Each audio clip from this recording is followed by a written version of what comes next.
Do you want to take this company and make it something great? I'm in. And I said, hey, we don't have any money. But 5 years into it, you just found out that you lost another like $1.3 million. We couldn't go any deeper with Doc's assets. No banks would give us any money. And so my Amex would probably had over $100,000 on it. For us, it was always about how do we make it bigger? How do we make it more inclusive? How do we do the philanthropy portion? We were a small giant. We weren't a huge company, but we were having a giant impact in the market. If you stay humble and you stay focused, and you have to throw perseverance in there, and how committed are you to the mission? Understand you need to be super gritty, 80 hours a week, 100 hours a week, for years. What risk in life are you willing to take? We should be looking at entrepreneurism and capitalism as like this special thing that America has that built us. This is Nick Freitas, and this is Risk Takers. This is the show where we interview entrepreneurs that took their ideas and turned them into reality, sometimes crazy ideas. For instance, like the one we're going to be talking about today. We've got two guys that have revolutionized the way that we look at recovering from athletic wounds. And it started off with a horse, a treadmill, and water. And these guys didn't just come up with a great idea, they went through quite a bit to actually make it a reality, from mortgaging their homes to any number of other circumstances that finally got them to a place where now the NFL, Major League Baseball, the NBA all use their product to help their athletes recover from what would have been career-ending injuries. We're here today with Dr. Paul Hetrick and Anson Flake. These are the founders of Hydroworx. This was a company that was started in order to help people with rehabilitation. They've served everyone from high-performance athletes, special operators, and everyone in between be able to get back on their feet, quite literally, but they've had a very unique and interesting way in order to do it. They sold the company back in 2016, but we wanted to catch up with them and learn all about the journey and talk about what their next steps are. So thank you very much for being here today. Thank you. My pleasure. All right, so give us a once over the world. Again, you guys sold the company in 2016. However, I think it was 1998 is when you had like your first sale, but there was a whole lot that happened before that. Oh, yeah. So tell us a little bit about the genesis. When I was about 13 years of age, when I was 13 years of age, I suffered a closed head injury. Unfortunately, it was misdiagnosed initially. And so finally, without getting too graphic, I woke up one morning with explosive vomiting and the worst headache I've ever had in my life. Went to the hospital after much convincing of my mother to my father, because we didn't have any money. And my dad's like, we can't afford to go to the hospital. Eventually he'll stop throwing up. And my mom says, no, I think he's really, really sick. And so they took me to the hospital, and they examined me. My blood pressure was 260 over 160. So I'm telling you, you could have just shot me. I would have felt better. And they brought in a neurosurgeon, and Dr. Bentz, and he said, hey, we know he's bleeding inside the brain. The best thing we can do is just what they call burr holes. And so they took out a Black & Decker, and they drilled 2 holes in my head. The greatest relief you can ever imagine. Wow. If you really, I'm not going to suggest this for all migraines, but it really worked well when your blood pressure is that high. And I remember seeing the blood kind of squirt, and I'm thinking, oh, I guess this is going to work. And so, long story, they said, we're going to keep him overnight and see how he does. I'm like, hey, I feel pretty good. My dad said, let's get out of here. We don't have the money. So they convinced my dad to let me there overnight. The next morning they said, let's get him out of bed. Well, when to get out of bed, I didn't realize I had no movement of my legs. I couldn't move. I couldn't walk. I couldn't feel. I remember almost falling, and the nurse was like, what's wrong? I said, I don't know. Something's not connected down below. They told to my parents and said, hey, he might be a paraplegic the rest of his life. It was really hemiparesis, which is different than hemiplegic, because I did have some degree of feeling. I did have some degree of movement, but not purposeful, if you will. So at that point in time, they sent me home, and my dad's like, we're not set up for this, for her wheelchair. I remember going up the steps on my backside, getting up to the bedroom. Long story short, and I'm just a very, very grateful person. I've had a lot of great people in my life. Man sitting to my left of me, other people, they've really just wonderful people. But people in Hummelstown, the Geffords, had started the swim club. It was a private club that you could join. My parents, again, didn't have the finances for it. But they said, hey, look, it's before Memorial Day, and up here before Memorial Day, it's cold. And they said, why don't we just put him in the water? at least he can move. At least he can stay strong. So Mr. Geffert, big burly guy, loved the man. He comes upstairs, picked me out of my bed, took me down the steps, put me in his station wagon. We drove over to the pool. Now, when I grew up, I'm 68 years of age. No one asked you what you want to do, and so I didn't know what was going on. All I knew is they told me to put a bathing suit on. They got my bathing suit on for me. And Mr. Geffert wheeled me over to the side of the pool, and next thing I know, he flips the wheelchair up, and I go in the water. And at that point in time, I sank to the bottom because no one asked me if I could swim. So I'm down at the bottom thinking, I didn't expect this is the way it was going to end. I knew Dad said he couldn't afford to take care of us and, all the issues and all that sort of thing, but I didn't think this is the way it would be. And so I saw Mr. Geffert up mouthing something. I had no idea what he was saying. I think it was like, hey, idiot, get up and get moving. And so finally he jumps in and gets me out to the shower end of the pool, and he goes, what's wrong with you? I go, well, I don't know how to swim. He said, well, why didn't you tell me? I said, well, no one told me what we're going to do.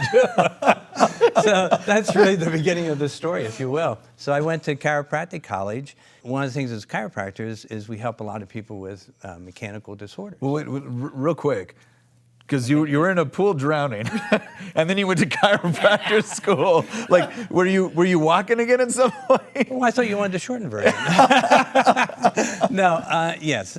So it was a year of going to the pool. They would take me out there before the pool would open because it was kind of embarrassing at that age. You're 13 years of age, just getting into adolescence and, women or girls at that point in time and that sort of thing. And I'm kind of embarrassed that I can't even walk. And so they took me out there. And long story short, by the end of the summer, I remember going ahead and being able to get up on the diving board and jumping in the water, my mom in tears and all that sort of thing. And so by the end of summer, I was able to walk.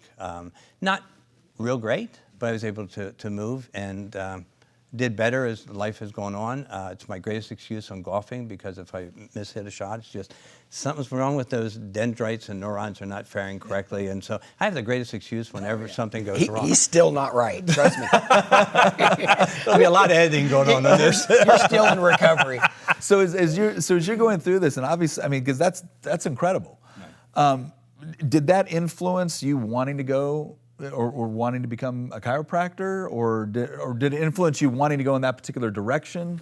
Well, a shortened version, my father used to run the ambulance company in Hummelstown, so as kids we were always brought up to helping people. Volunteerism was part of our life. And when Dad finally said, he's retiring out of that, we had cumulatively put 86 years of service, volunteer service in the ambulance company between my sisters, myself, my mom, my dad, the whole bit. And so I was going to go into some form of healthcare. And just another real quick side note, along the way I became a magician. I worked for Mark Wilson out of California, so I used to do magic shows. And we used to do a lot of contortionistic Houdini types of things. And I ended up hurting myself numerous times. So I was on a lot of medications. And finally, we would hire women out of California, and they're, of course, ahead of us as far as natural healing and all that. And they said, well, go see a chiropractor. And I'm like, I don't know, it kind of scared me. 2 times, one in Texas when we did Six Flags over Texas, one when we did Six Flags down in Maryland area. And the one in Texas kind of told me a little bit more about chiropractic. I like the natural healing and all that sort of thing, so that's really what drove me into chiropractic. Part of the thing is I would notice my patients come in with severe lower back pain, or maybe they had a stroke, or they had a replacement surgery done, but everybody's laying them vertically or horizontally on a table and saying, hey, here's how we're going to treat you. And what I learned is that even through my recovery, if you lay horizontal, it's a whole different group of muscles or different integration of muscle firing mechanisms to do it in a horizontal position, but we live in a vertical position. So how do you get vertical when you're either in pain or you can't support yourself or any of those different things? And it all went back to what happened when I was a kid. If I could recreate putting someone in the water, but I would like the ingress to be a little bit better than just flipping a wheelchair up and dumping them in the water. You want to go to phase 2 of that, yeah. The John Wayne version of, yeah. The incline ramp or decline ramp was one of the ideas we thought about. But no, seriously. So at that point in time, I had seen the underwater treadmill for horses. I thought, well, this is fantastic. If they can do it for a horse, how big are they? We know buoyancy of the water helps to hold you upright and everything. So, and I like the treadmill version because, and not going into in-depth because Anson will tell me, to shut up somewhere along the line because I'll go a 4-hour dissertation about mechanics. But there's something called open and closed chain. So when you're in open chain, your feet don't touch the bottom of anything, okay?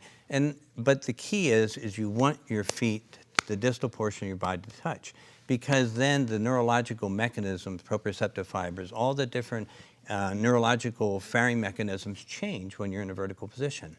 So I talked to one of my patients who ran the Penn National Race Course over in Grantville, Pennsylvania. And I said, hey, I'm trying to find this guy that invented the underwater treadmill for horses. Any chance you could hook me up? And he goes, actually, he's over here building one. I said, seriously? I said, I got this great plan. So I told Pete about the plans and everything. And he said, well, come on over. So never, ever was I at a racetrack, much less in the stable area. So as a doctor, I was always told to dress nicely. So I'm in my nice shoes, I'm in a suit and everything else. And I go over there to where I found out where this gentleman was, Eddie Laboche. And I remember walking into his stables after walking through, what shall we say, excrement that was laying all over the place. And thinking, oh, my brand new shoes are getting ruined. And so I found him, and he's in this pit. And I said, hey, Eddie, I said, or Mr. Laboche, I called him, I was supposed to meet you, da-da-da. And he says, if you want to do anything, grab a shovel and come down here and help me clean up this crap that's down here. My treadmill broke, and I don't have time to talk to you unless you help me fix it.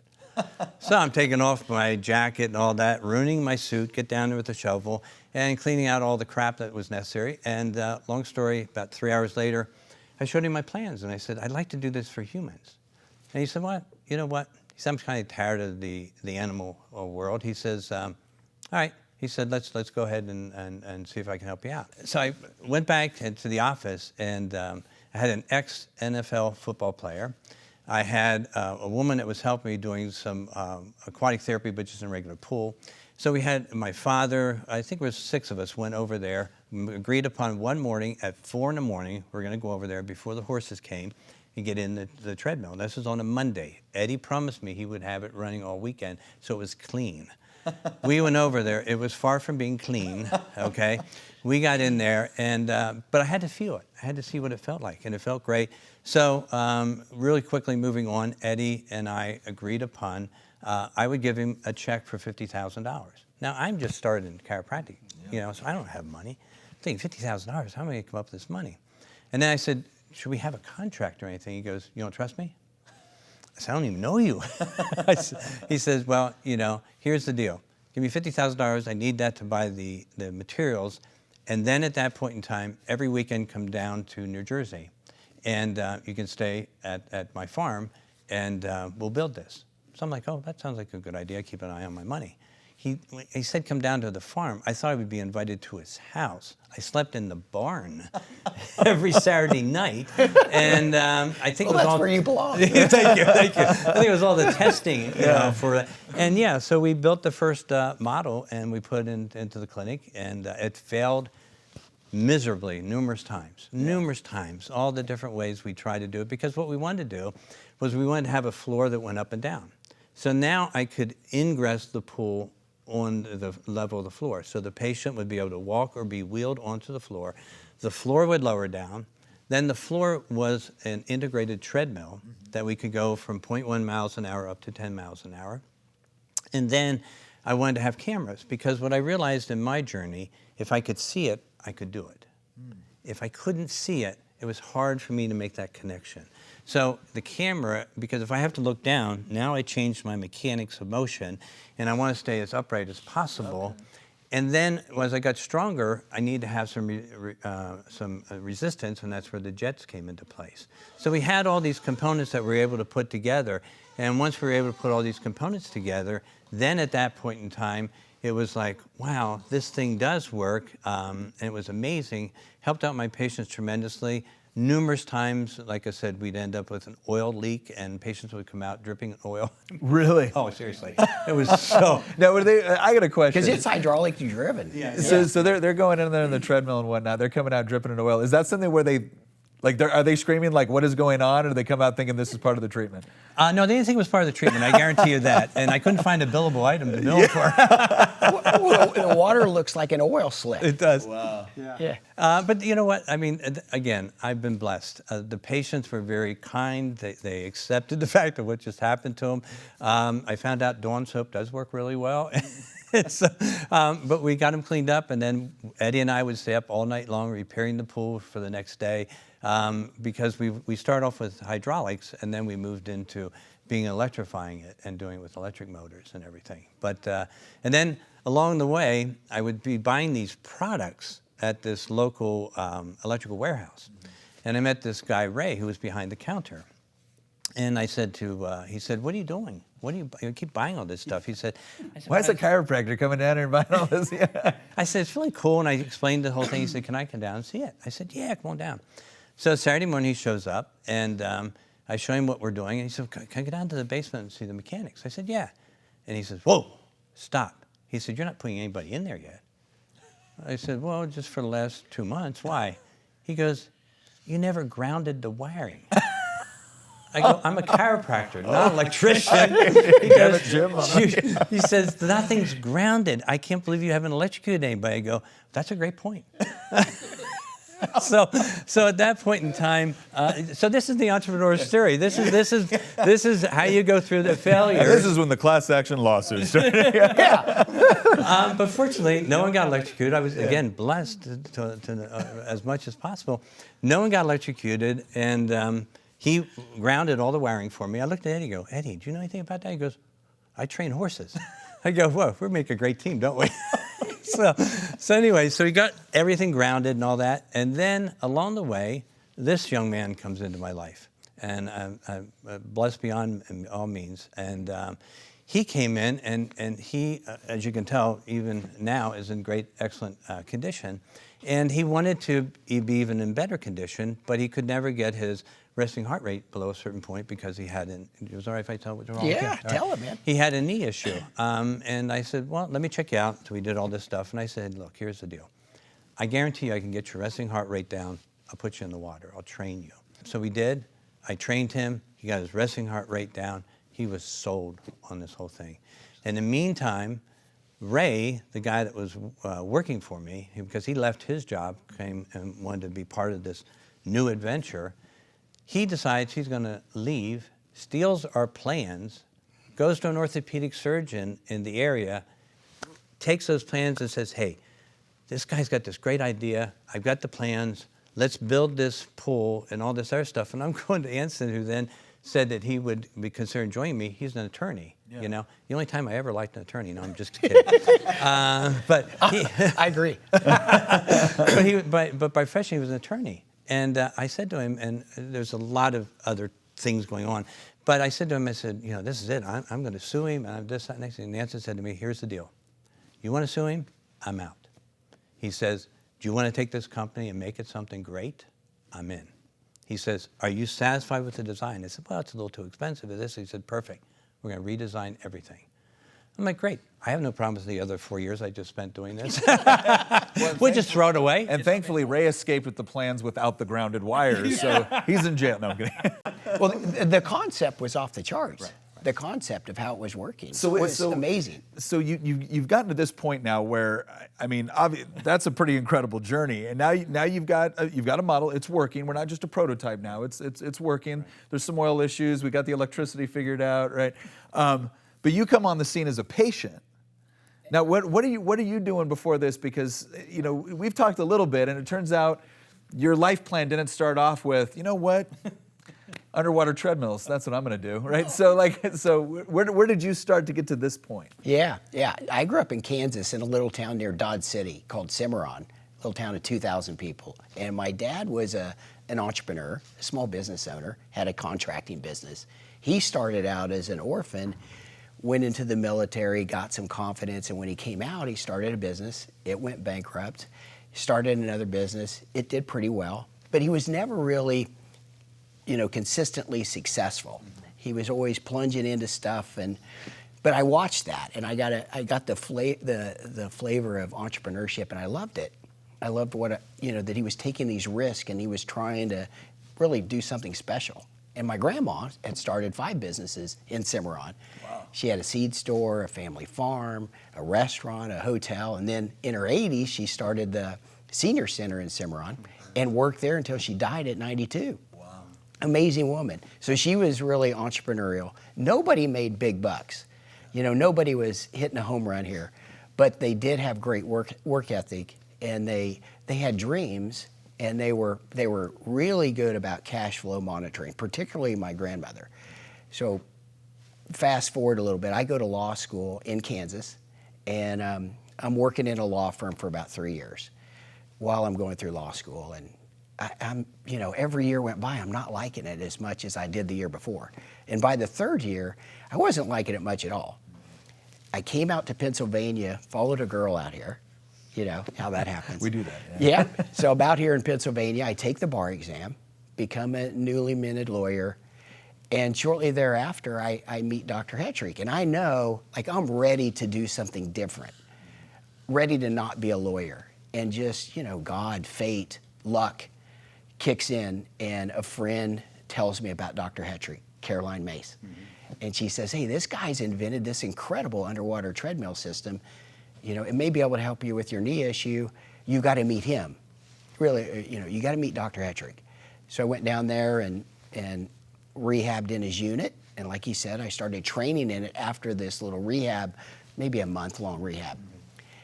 And the training part of this for duathlons, like running and cycling events on the weekends, the training part of it was, like he said, off the charts. So it was dropping my heart rate because I was not getting beat up while I was training, and it was intense. When those jets are blasting against you when you're sprinting at 8 miles an hour, it's a very intense workout.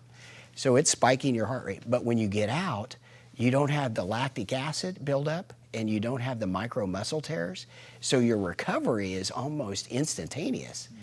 And it's true today. That's why all the pro and college teams in America use our product. So let me ask you a question. Why was it? Because that all sounds great. Yeah. And at this point, you're interested in not just being a patient, you're interested in what the potential future of this could look like. But one would think, if you're sitting on the outside looking in, like, okay, you've got an invention that clearly is working, and it's very unique, and then somebody that you trusted just ran off with the plans, and hey, you've got this lawyer friend that wants to get involved, and your answer is, I'm not interested in suing him. Like, even if you wanted this more from, you're looking ahead, entrepreneurial venture, we can make this better, this can be big, I would still think at that point you'd want to do something to stop the guy that just stole your plans. Why didn't you? All the negativity and all the negative energy we're going to pour into battling in court, all of that process is going to take our eye off the ball. And I didn't want to start something with him negative. And we're going to, and the other thing we talked about is we're going to hammer him anyway in the market. Yeah. I believed in him and his concept that he had. And I felt like if we paired up, we would be really successful. And Ray, this other fella, was not going to make it. And we checked out Ray's operation. We went and looked, did our stealth work behind the scenes. Yeah, our recon. And so that's kind of why we didn't. And kudos to Doc for having the patience and the wherewithal to just step back and not do that. Because I do think it made a difference. And we started redesigning the unit. It was the concept and what he had come up with was nowhere in the world was this. This was nowhere else in the world. This was novel, unique, patentable. It had great potential. It was not consistently reliable. He knew that. And the hydraulics presented significant problems, and also the other design presented problems. So we had to redesign it. We brought on an engineer who was very talented, and then he helped us find some additional engineers. We got really lucky again. We met an MIT-trained engineer who helped us build the next prototype, and that guy came up with this unique lifting concept to lift the treadmill up and down and power the treadmill at the same time in a reliable way. And thank God we met this fella. Yeah. He was a good guy. But yeah, we had just lots of those where luck, fate met, and a lot of passion. We were super passionate, obsessed. Yeah. We were obsessed. He was obsessed. I was obsessed. I'd say that's the. So where do you go from? Because obviously you have your practice, you have people that are using it, but it's still limited. What was your next step to go from? Okay, we've got this to, where you guys ended up. Like, what was the step right after that? Yeah. Well, one thing I do want to say is he said, hey, I go, I don't really have a place to live right now. At this time that I'm rehabbing in his thing, I'm moving out of another apartment. And he's like, I know a guy with a barn. Close. He goes, hey, get upstairs. I got an office up there. We'll put a bed in it, and you can live up there. Wow. Yeah. Yep. So we lived up there for 3 years, but which is great because you're living at work. Exactly. And you just come downstairs, and it saved money. And so from there, we went to new prototype. This is like 95. Yeah. Get a new prototype, test it, it's breaking, fix the brakes, fix the issues, build another one. That was the process. And we're burning through money. And he is looking at me like, hey, this is costing a ton of money. Mortgaging my practice. He had to mortgage his practice. Talk about a risk taker. We got an SBA loan, mortgaged his business. It was just one step at a time. Then we did a convertible debt offering, brought in a couple $100,000 of additional dollars. Then we did a preferred stock offering, brought in some more money, about $1 million. 34 small investors while we're building these new prototypes. Finally, in 97, we have the design, it's gonna work, and we launch the business and start going to trade shows.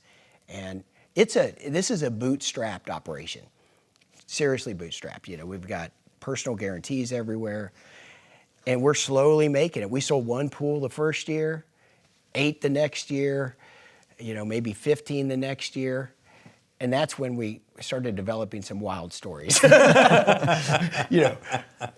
additional risk and luck. One thing that, again, we were so blessed, and I can't thank enough for Anson's leadership, his business acumen, everything that he offered and brought to the table. But when we went to try to raise some money, we went to my patients. Yes. That was the coolest thing. Here were people that were just making it day by day. And, they may be just investing $5,000 into an idea because they've seen it. They've seen the pool break, or they were in it when it broke. They're covered in oil. Right? And they're still believing in us. And I think the belief was our passion, our dedication, the fact Anson lived there. We had no idea what an 8 to 5 day was. For us, it was 6 in the morning, and we might be done at midnight. But we were there. He was there. They could ask Anson any questions, and most of the time I'm with patients. I don't have time for that. And but they believed in us. And I'm going to go really, really quickly, fast. When we sold the company, I think the greatest thing was being able to go ahead and given this wonderful dividend of the money that they were able to have gotten because they believed in us. They didn't ask us along the way, hey, can we cash out somewhere along the way? They stayed with us. And I'll never forget the one person, I remember Rich and Trill, when they said to Anson, you have no idea how great this is and how timely. We need a new roof, and this will pay for our roof plus all the other renovations that we've been wanting to do. Wow. And because they believed in us. Yeah. And so his business acumen to keep it going was just incredible. So you guys had a couple years, and this is the part where, again, and again, I include myself in this. People that haven't gone through this process, it seems ridiculous that you're going a couple of years here, a few years here, you're raising more money. There's no profit coming in as a result of all this at this point. You're paying off dividends, you're paying off loans, you have to take out other loans, you got to convince another round of investors to come in. So, well, I got to interject on that one. Anson had done this wonderful business and marketing plan. Yeah. Okay. It was a wonderful business plan. I was just so excited about it. I'm going right to the back page. Here's the profit. I'm like, well, this is going to work really well. First year, I go, how did we do? Well, we only lost $500,000. We did what? Where did you lose it? What was the next year? Yeah, 1.3. 1.3 million that we Yeah, lost. no, we lost 1.3 million on revenue of 1.2 million. And Doc looks at me and he goes, man, you're getting really good at losing money. And he kind of laughed, but he meant it. It was funny, not funny, right? Yeah, it wasn't funny. And it got serious. It was serious. It was very, very serious. So give us, when you say that, it got serious, give us a couple of examples. Because obviously, when you're saying, 1.3 million in losses, it's... So you had all the sacrifice to get these prototypes developed that he had in before I ever met him, and money. Yeah. So then we had mortgaged his place to get Hydroworx going. So we had that risk out there. Then we had the convertible debt, then the preferred stock offering. A lot of it is when you're starting a company and you're a lawyer without any manufacturing business, and he didn't have any either, you don't know what you're getting into, but you're so in love with the concept, so obsessed by it, you believe it's going to work, you're learning as you're going. We were definitely learning on the job. So we were burning through money, trying to get market share, marketing, sales, that kind of stuff. But also I have to point out that while initially I funded it, Anson came through and went out and his personal guarantees, his family's guarantees. Okay, I'll let you get to that whole thing. But one real quick thing, and I'm making a little bit of side thing here. When Anson and I sat down and talked about putting this company together, and I think this is important, it wasn't totally about making money. I mean, I was a successful chiropractor. I was doing well. I was very privileged to be at that point. I had PTs. I had, at that time, aquatic therapists. I had massage therapists. I had nutritionists on the staff. I had a medical doctor on staff. So we were doing really well as far as that was concerned. But I said to him, if it's about making money, I'm not sure I'm totally 100% there, okay? If it's to help other people, I'm definitely there. And I said, I want you to get in the car with me and go with me. And we went to Founders Hall for Milton Hershey. And I bring this up only because as an entrepreneur, there has to be more than just making money. Yeah. If there isn't, then you lose that passion, you lose that drive. And I said, here's a man who sold his caramel company in Lancaster for $1 million in 1900, $1 million in his cash in his pocket. And prior to that, he went bankrupt 5 times before he ever hit it big. He sold that company and then said, you know what? In the meantime, he had been playing around with chocolate. And he built then the chocolate company, Hershey Chocolate. And in 1909, he had $9 million that he had amassed at that time. He took his $9 million and put it in a trust fund because then he started taking children who were orphaned. And he wanted to create this, what he called the industrial school, okay? And I said to Anson, I said, here's the deal. We have to go ahead and put in that business plan. We're going to give a pool away as often, as many times as we possibly can. Whether we're making money or losing money, we're going to give a pool to a needy person because that's our mission, is to help people. And I said, Milton Hershey did that, and look how he's been rewarded, and look what he's done. And so, for us, it was always about how do we make it bigger? How do we make it more inclusive? How do we do the philanthropy portion when we didn't have the money to do the philanthropy, but it was part of our mission. So I'm sorry to interrupt you. No, that's good. And we got to that point where we could give a pool away. Mm-hmm. It took us a little while, but we did, where we would give one away every year, or we would give the amount of a pool to a charity. Yeah. But yeah, and it wasn't about the money. Right. It was about changing the world. Right. It really was. It was about changing sports medicine. Mm-hmm. That seemed to be the first best opportunity.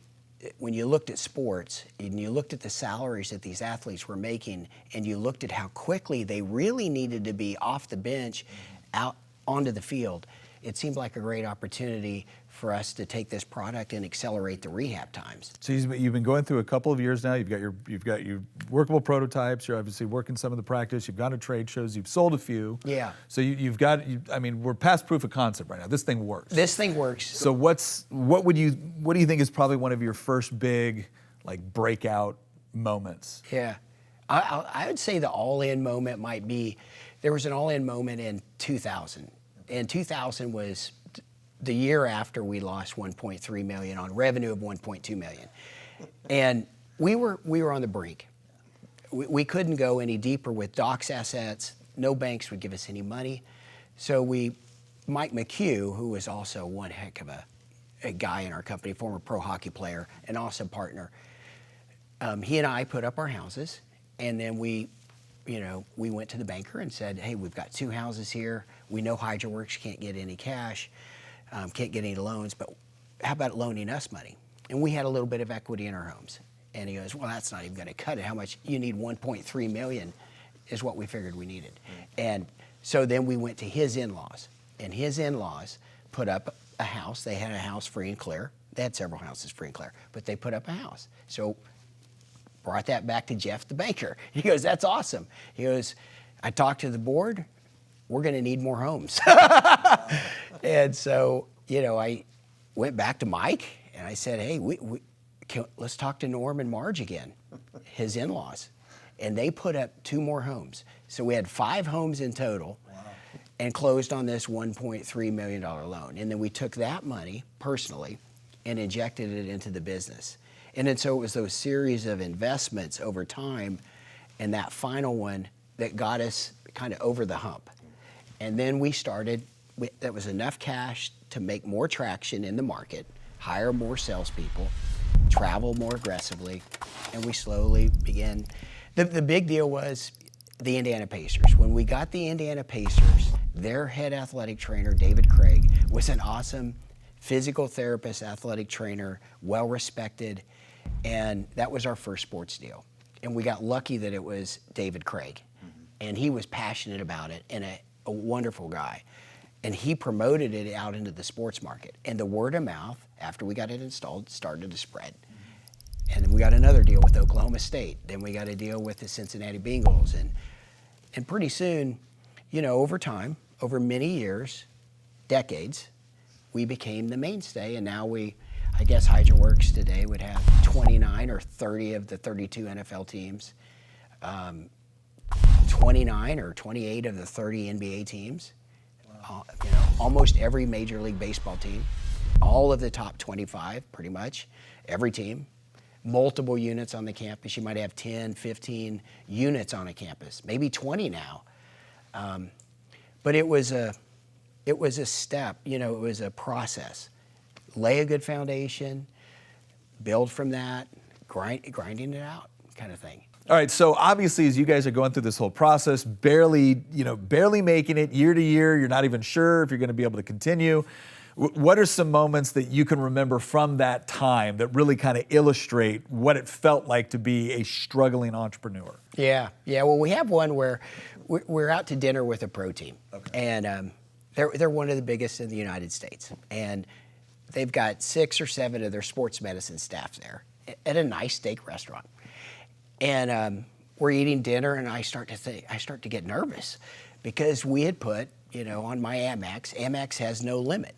That's why we liked it. And we were using it to bootstrap the company. And so my Amex probably had over $100,000 on it. And every month we would luckily get that thing paid off. But we were having trouble now getting that paid off. And so we're at dinner, and as we get towards dessert, I think to myself, oh, I better go, I got to go to the restroom, but I'm really going to check the credit card. So I find the waitress, and I give her my Amex, and I go, can you run this? And she goes, yeah, I'll run it for you real quick. And I go, great. She runs it. Declined. And I'm like, oh my gosh. And this is like a big deal for you guys. Like if you guys, you need this. We need it. And and it's a top team. Yeah. And so I go back to the table. Hey guys, hey Mike, I had a little trouble with my credit card there. Just checked it. Do you mind picking it up, and I'll cut you a check, I'll write you a check and overnight it tomorrow. And the head trainer was a cool guy. He goes, no problem. He goes, I got it. That happens. But it was oh my gosh, that had to be. It was terrible. Yeah. It was, but that's bootstrapping. Yeah. That stuff happens. Yeah. And, I think it's just part of the game.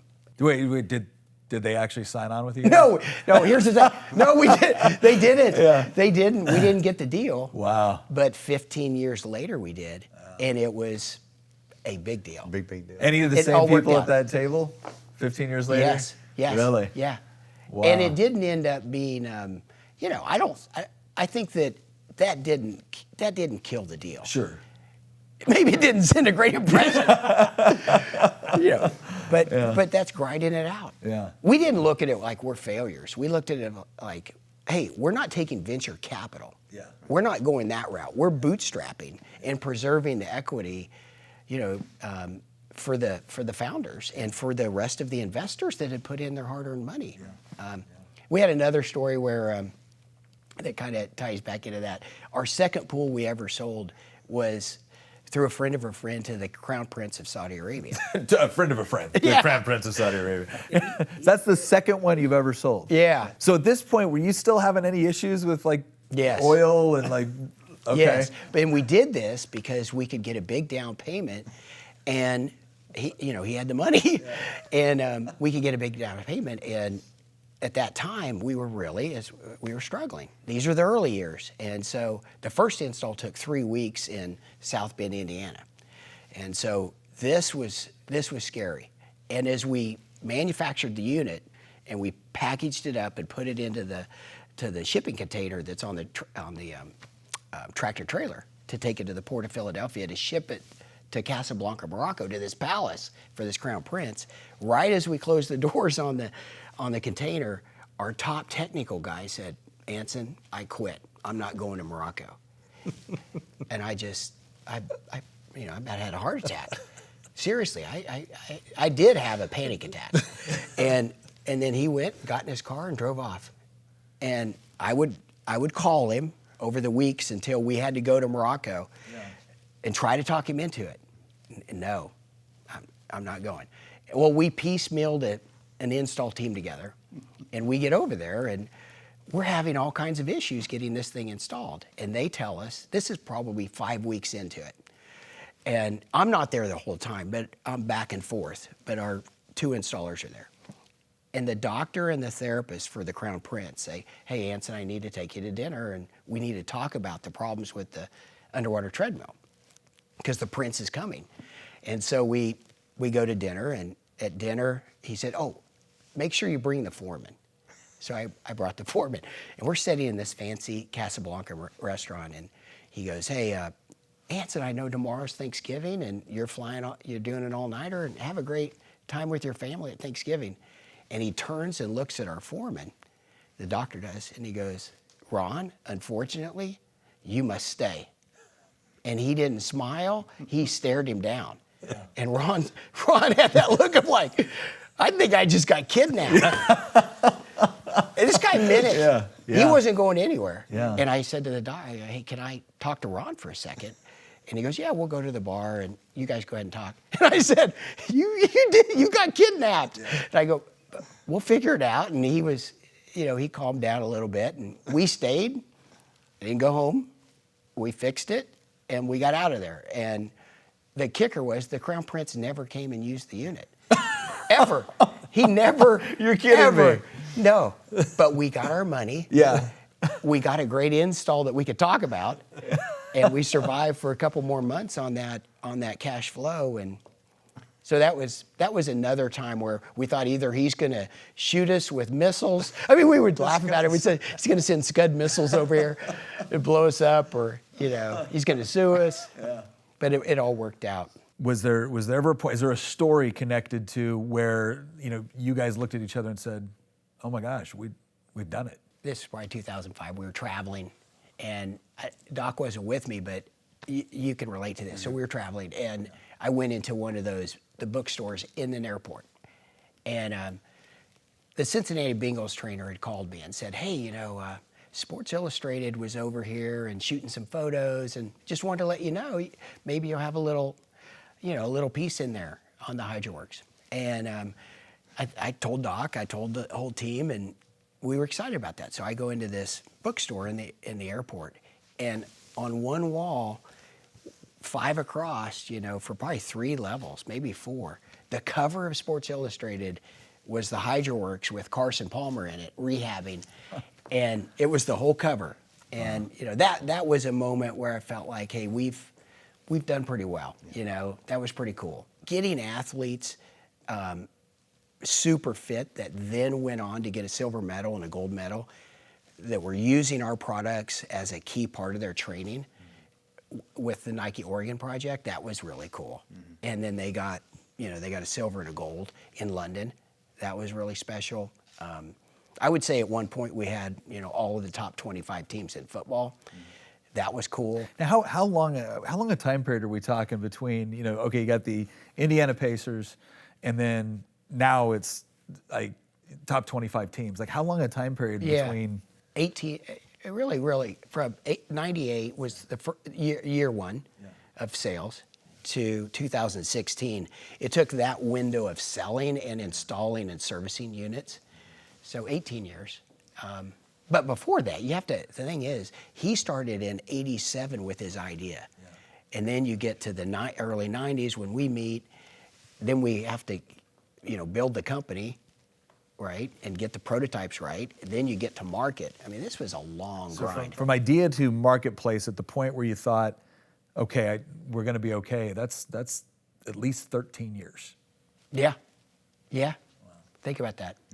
You know, if you look at a lot of these stories of great companies, we were a small giant. We weren't a huge company, but we were having a giant impact in the market.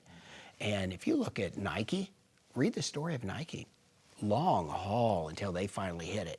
You know, 15 years before they finally got to, you know, maybe 50 million or 100 million. It took a long time. Okay, so you guys are going through all of this, and again, we keep using that term bootstrapping, and you know, that means you don't got a bunch of like huge level investors, or you know, you're not divvying out shares to everybody, or venture capital, right? You've got friends, you got family, got some other people that believe in you. But one of the other core people that need to believe in you for all of this is family. So, you know, you were saying earlier about how, hey, you were single, so you kind of do what you want. You were not. So what did that tell us a little bit about? What was that like when you're taking out, like, hey, honey, guess what? We're going to take out another loan on the house, and it ain't for us. Yeah, at times it wasn't fun. And, you know, I'd say be careful who you marry, because they may not want to ride the rocket with you. I got lucky to marry Katie, my wife, and she came from a family that were business people, and they had a successful business. So she saw that. She knew the stories when they started that. And then we started dating for 3 years before we got married, right when we started Hydroworx. So when we were taking off. And so when we came to her and said, hey, we're going to have to mortgage the house, or we're going to have to, we had a lien on our car one time against a North Carolina State project, football project, on our car. And we wanted to sell it, and we couldn't until that project finished. We had all holding paychecks all the time, the whole thing, the credit card thing we talked about. She never once said no. She always said, do you believe it's going to work out ultimately? And I'd say yes. And she'd say, okay, then I do too. You know, be careful who you marry. Make sure they're on board. And then my in-laws, big supporters of Hydroworx, believed in it, were there early on. And so I was blessed that way, really blessed. And you talk a lot about, you know, believing in the project, believing in the mission. And look, all that sounds great. But 5 years into it, you just found out that, you know, you lost another like $1.3 million. At some point, can you remember any times where you're sitting down at the dining room table or whatever it is, and you're like, I don't know if I believe in this anymore? Yeah, there's no doubt about it. I think that I know there were many dark nights, if you will, where I would sit there and I would pray, and I began losing confidence in myself. And that's the hardest thing any person, much less an entrepreneur, can go through, is to lose confidence in yourself. And then I would remember in my mind that, wait a minute, Rich and Cheryl, they believed in me. Benton believed in me. These are my patients. The guy that we go down and have lunch at the diner, Cuppy, he remembered, you know, he believed in me. And when I say me, I mean the team, you know. But when I sat there and remembered those people, and they gave their money, you know, with the belief that we're going to be successful. And I sit there and go, you know what? This is just another obstacle. It's going to make us better. It's going to make us stronger. We're going to figure it out. And the biggest thing is I can't let them down because they believed in me. How can I let them down? You know, every day I'm going to run into somebody that's placed money into this company, you know, and I cannot let them down. So that really, in a reverse way, helped to build my confidence back up. And I read a lot of positive motivational books, you know, Norman Vincent Peale, Napoleon Hill, you name the positive motivational books, Bob Schuller. I mean, I'm reading everything, you know, because I got to keep myself psyched. And because if I'm not psyched, and if Anson is down, and there's times I would help bring him up, he would help bring me up. We, you know, it was constantly, but we as the major leaders had to stay up, no matter what we were being faced with. You know, the world could be looking like, you know, things are going to come to an end in this company, and this, we could never show that weakness to our team. You know, we were never non-transparent. We would let our team know what's going on, but we never let that seep into the environment that we were losing confidence in the mission, in us, and the team. And believe me, in the bedroom, it was a whole different ball game. You know, at the dining room table, a whole different ball game because there were a lot of tears that were shed. You know, and like I said, for me, it was easier than any of these guys that had family. You know, because if I went belly up, it was just me going belly up. You know, but I had to face those patients, had to face those people who gave 5,000, 10,000, 25,000, whatever it was, because they believed, and they believed in us when the doggone thing was failing. Yeah. That was the amazing part, you know? I mean, you know, it isn't one of those things you keep quiet, you know, that someone just took an oil bath last night, you know?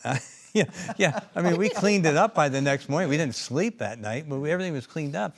But the word got around that, hey, you know, not sure if Hetrick's trying a new program or not, but I'm not sure the oil is a really great way to go with this whole thing. You know, it doesn't really oil your joints. Doesn't take away your arthritis. Yeah. You can't charge extra for it. Exactly. Do you remember sitting in the chair with Dr. Henderson, our dentist? Oh, yeah. And he would say, he'd have your mouth open and he'd say, how's Hydroworx doing? I've never felt that pain before, Doc. You know, yeah. So, you know, we would joke about that, but, you know, again, we're just so blessed in this country that we have these opportunities. And these opportunities of being an entrepreneur, you know, allows us, again, to get justly rewarded financially. That allows us now to help out other people. Mm-hmm. When I think of the number, the fingers, the extensions of how we're helping out other people, you know, you should talk a little bit about what you're doing now with that university, you know, in the entrepreneur program that you're, you know, funding.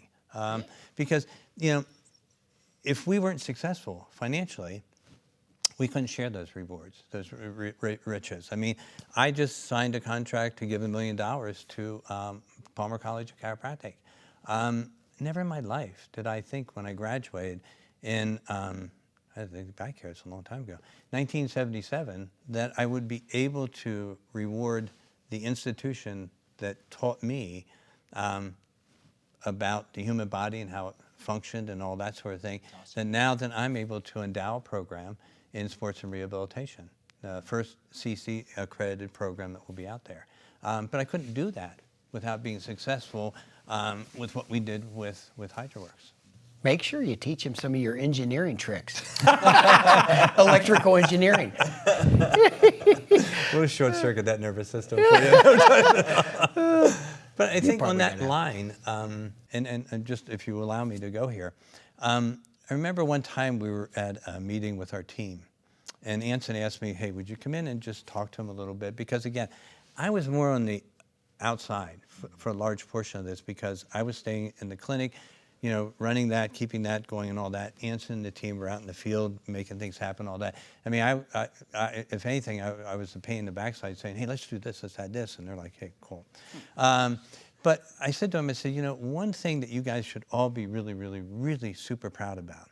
I said, I'm in the medical community. And everything's talked about peer-reviewed, and you have to do journals, you have to do this and that. So everything you read about in a journal is usually 3 years old. By the time it goes through all the rewrites and this and that, and you've done all these different studies and all that. And I said, you know, we started off with simple question, what if? We took the principle of water that had buoyancy, had hydrostatic pressure, and other principles, and we took those principles and we said, what if? And because we said what if, and we challenged ourselves, we were changing the protocol of how to treat high-end athletes. We were able to go ahead and put some with an ACL injury, ACL tear, not an injury, an ACL tear, had surgery, and we could put them back 3 months as long as they weren't into contact. They were back being able to perform 3 months. Able to perform within 4 to 6 months in contact. That was never heard of. When you had an ACL injury in the beginning of the season, you're out for the rest of the season. We had players going back in. Now, was it just Hydroworx? No. You know, there were stem cells, there were other things that were being utilized and all that, but Hydroworx was the foundational component of it. And I remember early on, you know, again, trying to get this thing that, you know, we had this idea, where do we take it from? So in the community, there was an indoor soccer team being developed. And one of my patients came to me and said, hey, we're looking for investors. At that time, unfortunately, Anson hadn't been around, so he didn't take all my money. I still had developed a little bit of income. I'm just kidding about that. I still had some extra money. And so for $5,000, I became a partner or investor into this indoor soccer team. So went to Nikki Nikolic, who was the coach, and said, hey, Nikki, I said, what do you think about water therapy, you know, for the players? Oh, no. He was a European. I can't do his accent. He says, no, water make joint too loose. No good. Hurt players. I said, no, Nikki, it won't hurt the players this time. So anyways, I wasn't going to argue with him, and they were losing terribly. And Nikki knew he was on the verge of losing his job as head coach. He comes to me, he says, you want to talk to me about water? I said, yeah. So, but the beauty of that was that it was a wrong premise that most people believe in, that water makes your joints loose. No. If anything, it's because of the hydrostatic pressure, it stabilizes the joint. So now I can strengthen the surrounding tissue while protecting the area that just had surgery and or had an injury to, and be able to get you more functional quicker. And I remember the one story, they were traveling, I think we were out in Ohio, and Nikki then at that point in time would not book a hotel for his players unless there was a pool. So they got in there like 11 o'clock at night and all that sort of thing, and Nikki goes to the front desk and says, we're a pool. I don't smell no chlorine. And the guy said, we have a pool here. He goes, we not stay here. He said, we have rooms and all that. No, we not stay here. We're pool. And they found a pool, but that became the thing that they had to be. Yeah, exactly. And it was because and it wasn't us. And I don't want to be any way taking any credit for that. We had David Craig. We had the guy for the Vikings, Sugarman. Eric Sugarman. Yeah, we had Adrian Peterson was a great rehab story we had. Right, but we had wonderful physical therapists, advocates, ATCs, user advocates, who were willing to listen to the concept. Yeah, and they were taking it and then taking a conceptual idea that we'd come up with and putting it to use. I didn't have those types of patients in my practice. You know, I had ones that wanted to be that, but they weren't the NFL players. They weren't to that level of fitness. They weren't the special force people and all that sort of thing, but they were taking our concepts. And they were saying, you know what, I believe what you're saying. That makes so much sense. Let's try this. And so they were trying it, and they were like writing us success stories. And then, you know, I mean, that helped to just build the company. Because all of a sudden, people were coming back on the field. Adrian Peterson, like you said, was one of the major success stories because they took a simple concept. You know, we didn't do anything more than make a better mousetrap, if you will, okay? But we constantly challenged ourselves with the question, what if? What if, what if, what if? So that became first really my role. Anson did the phenomenal and hard work of building the business and making it and all that sort of thing. But with the whole team. Well, with the whole team, absolutely. I met the team, absolutely, without a doubt. But you know, that to me, that we change treatment protocols without having to go through peer reviews and all this other stuff. We change them, if you will, on the field. And we made those changes that are now standard protocols that were never, ever, ever thought to be part of it. And I know when we approached orthopedic surgeons with that, they were like hands off, like, no way, you're not going to put my guy I just did surgery on, or a woman I just did surgery on, put him in and stress him and do this and that. And like, give us a chance. Let us prove it, you know. Bottom line is you can't stop them. You bring your point, I'll bring my point. Let the patient make the decision. Right. You know, and the patients believed in us. You know, so to me, that was the exciting part. And the fact that, yeah, we talk a lot about the athletes and all that, that's wonderful. But boy, being able to put in the Minneapolis Children's Hospital, in all the different facilities that we put in where we were affecting children's lives, I mean, that was just so emotional and so exciting to be able to do that. I remember reading a book by a guy by the name of Travis Roy. I don't know if you heard anything about him. But he always wanted to be a high-end hockey player. And his father was a coach in hockey. And he finally got able to go to Boston University, got on the team. He was only on the ice for 7 seconds. 7 seconds from the time of the face-off to where he crashed into the boards and became a quadriplegic. And he's laying there on the ice. He said to his dad, and I get a little emotional, think about this. He said to his dad, he says, you know, I made it. Even though it doesn't look good, I made it.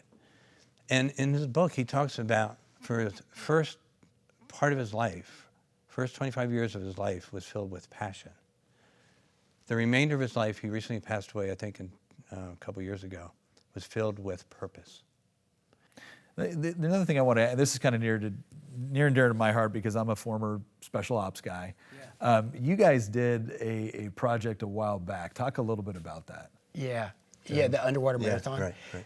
Yeah, we met a fella, Alex Lincoln, who was down at the Andrews Institute in Florida, and they were helping rehab special operators, sending them back to active duty versus them retiring that were injured special operators at the Eagle Fund.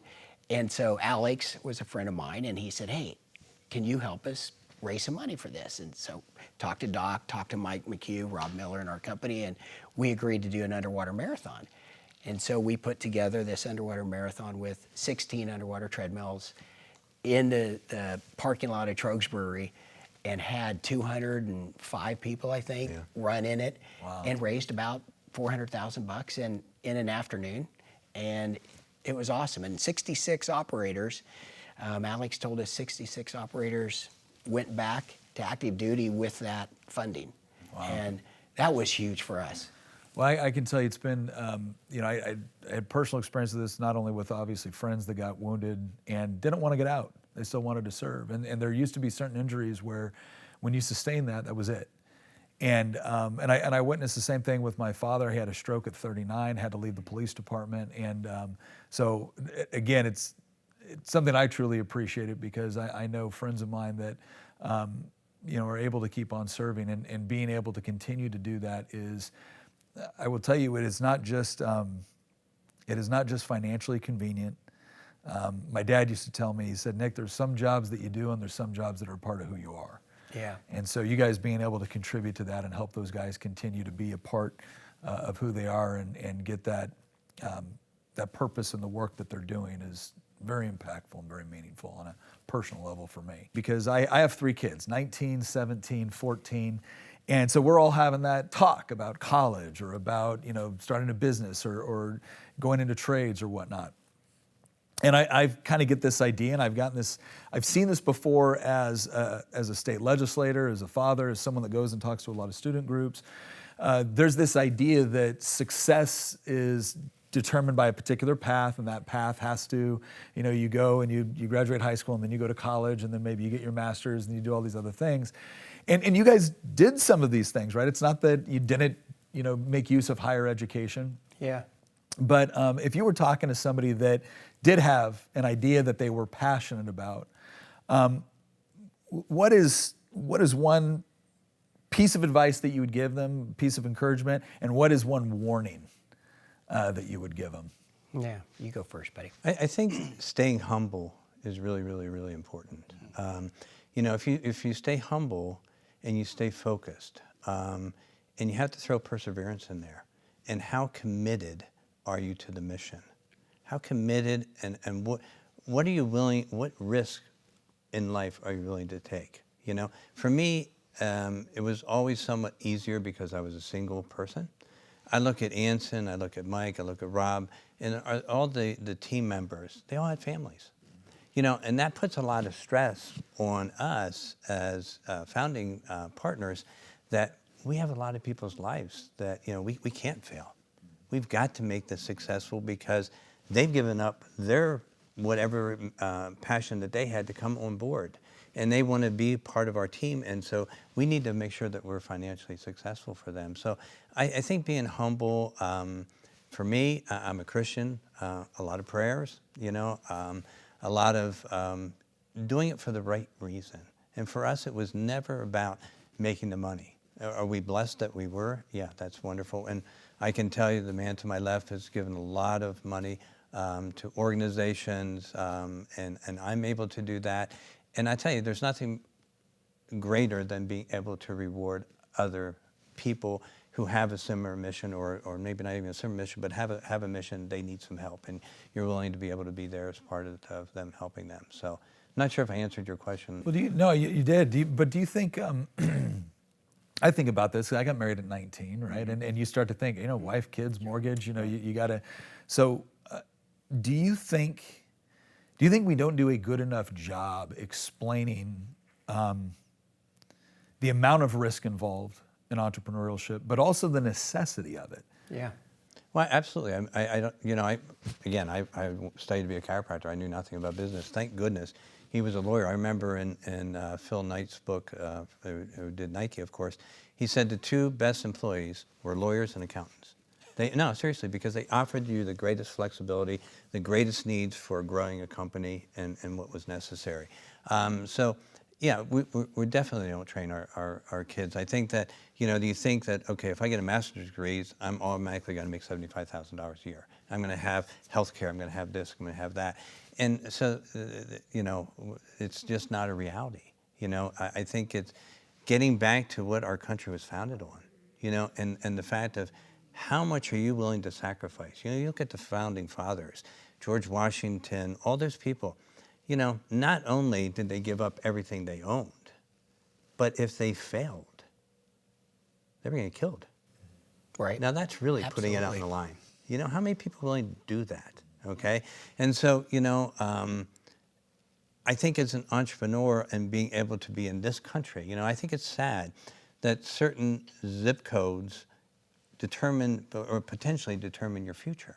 You know, if you're born in the United States, Anson, born in Cimarron, small town, but had great work ethic. I was born in Hummelstown, around parents that had great work ethics.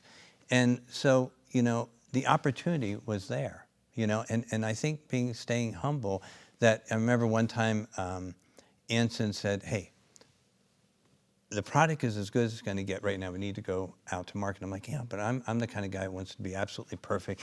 And I'm looking at this and showing him literature and this, that. And he said, hey, we need to get the product out there.